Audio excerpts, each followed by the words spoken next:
Welcome to your favorite channel, where you'll learn everything you need to know to improve your health and lifestyle. Let's get started.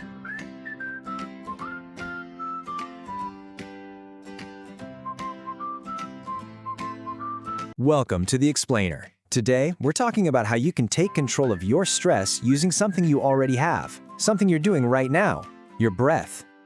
Okay, so here's what we're going to cover. First, we'll get into the science of what stress actually is. Then, we'll look at how your breath is basically a remote control for your brain.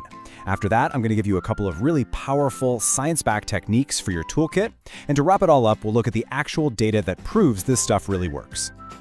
All right, first things first. Let's dive into what's actually going on inside your body when you feel that all too familiar pressure building up, and you know what this hormone cortisol has to do with all of it. So really all boils down to one question, right? Why do we feel stressed? What is that physical sensation we all know? Because let's be real, it's not just in your head, it's a full-on body-wide experience. Well, it's all thanks to this ancient, hardwired survival mode we have called the fight or flight response. I mean, think of it as your body's internal alarm system. It's designed to go off whenever it thinks you're in danger, and it doesn't really care if that danger is a saber-toothed tiger or just a really stressful email. And the main character in this whole drama, it's a hormone called cortisol. You can think of it as the jet fuel for that fight or flight engine.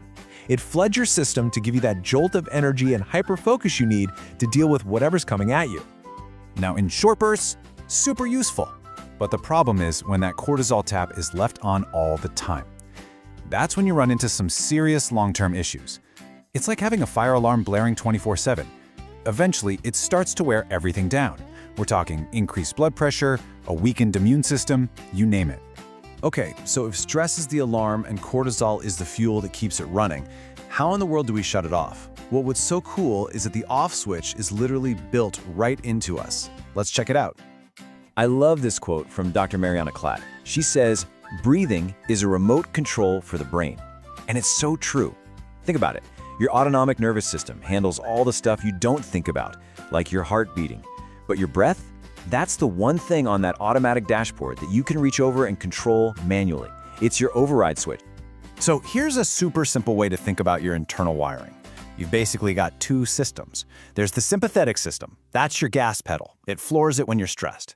And then there's the parasympathetic system. That's your brake. It's what slows everything down and tells your body to chill out. And here's the kicker. By deliberately slowing down your breathing, especially with a long, slow exhale, you are literally, consciously stepping on the brake. That one simple action flips the switch, activating your body's rest and digest mode. It dials down the cortisol, slows your heart. It's you taking back control. Which brings us to the really practical part. Let's build your stress relief toolkit. I'm talking about two very specific science-backed techniques you can use literally anywhere, anytime to get a handle on things.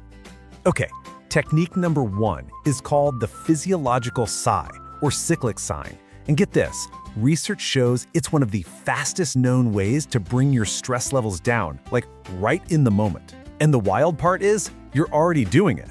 Your body does this automatically every 5 minutes or so just to hit the reset button. But the cool thing is, you don't have to wait. You can trigger that reset whenever you want. So let's try it. Take a nice, deep breath in through your nose. Go on, fill up. Now, when you think your lungs are full, take one more little sharp inhale on top of that. Got it? Okay, now just let it all go with a long, slow exhale through your mouth. That's all the thing. Simple, right? So what's the magic behind that? It's that second little inhale. That's the secret sauce. What it does is it pops open these millions of tiny air sacs in your lungs. They're called alveoli that have kind of collapsed. This massively increases the surface area of your lungs, which lets you dump a whole lot more carbon dioxide on the exhale. And getting rid of that CO2 is a major signal to your brain to calm down. All right, technique number two. This one's called the 4-7-8 breath. If the physiological sigh is a quick reset, think of this one as a natural tranquilizer for your entire nervous system. It's all about the rhythm here. The specific ratio of this breath really helps to slow your heart rate and get those cortisol levels in check. It's simple. You breathe in through your nose for a count of 4, you hold that breath for a count of 7, and then you exhale completely through your mouth for a count of 8. Do that whole cycle just 4 times, and it can make a huge difference, not just for stress, but even for things like cravings and anxiety. Okay, so we've got the tools, but do they actually work? I mean, how effective are they really? Well, this is my favorite part, because the science here is it's awesome. The proof is in the data. So, a big study came out of Stanford University recently, and what they did was they took a bunch of people and had them do one of 3 different breathing exercises for just 5 minutes a day, and they compared them to another group that did 5 minutes of mindfulness meditation a day. And the results were just wow. Look at this. Now, everybody felt better, which is great, but the groups that did the breathing exercises, they showed a way bigger improvement in their daily mood, like significantly bigger than the group that was meditating. But here's the really amazing part. When they dug into the data, guess which technique was the most powerful? The cyclic sigh, the one we just tried. It gave people the biggest boost in positive mood, and it physically calmed them down the most, which they could actually measure by seeing their breathing rate slow down. So what's the bottom line here? It's that you can get this incredible, science-backed stress relief in just 5 minutes a day. That is it. 5 minutes. That's all it took in the study. So, I really want this to sink in.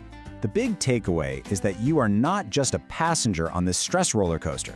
You actually have direct, conscious control over how your body responds. You are holding the remote control. You can choose to change the channel from stressed out to calm and in control whenever you want. And that really just leaves one last question, doesn't it? You have the tool, it's built right into you, and now you know how to use it. So, when are you going to use it? The power to manage your stress is quite literally just a breath away. Here are some tips to help you have a healthy and strong body and mind. Remember that we upload videos every day.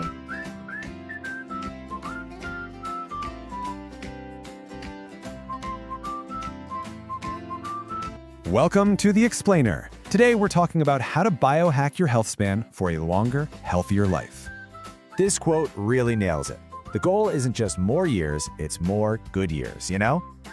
So this brings us to a crucial idea: the difference between your lifespan and your health span.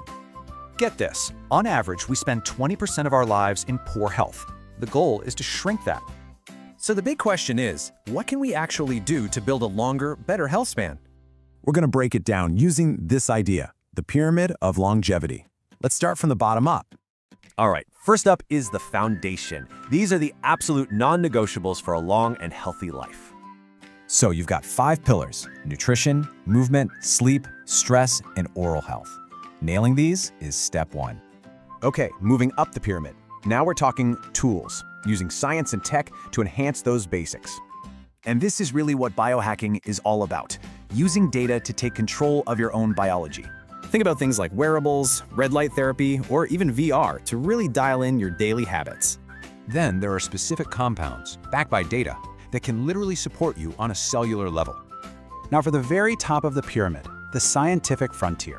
This is where things get really cutting edge.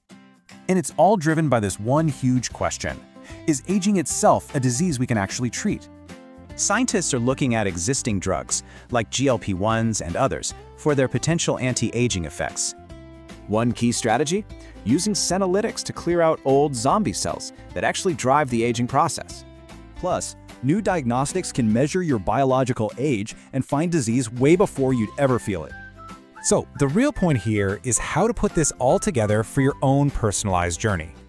Remember the pyramid. Master that foundation first. Then optimize with data, and then explore the frontier with an expert. So the tools are here, the science exists. The only question left is, how are you going to use them? If you found this video helpful, please subscribe and help me reach my goal of 1,000 subscribers so I can bring you better content. See you tomorrow with a new video.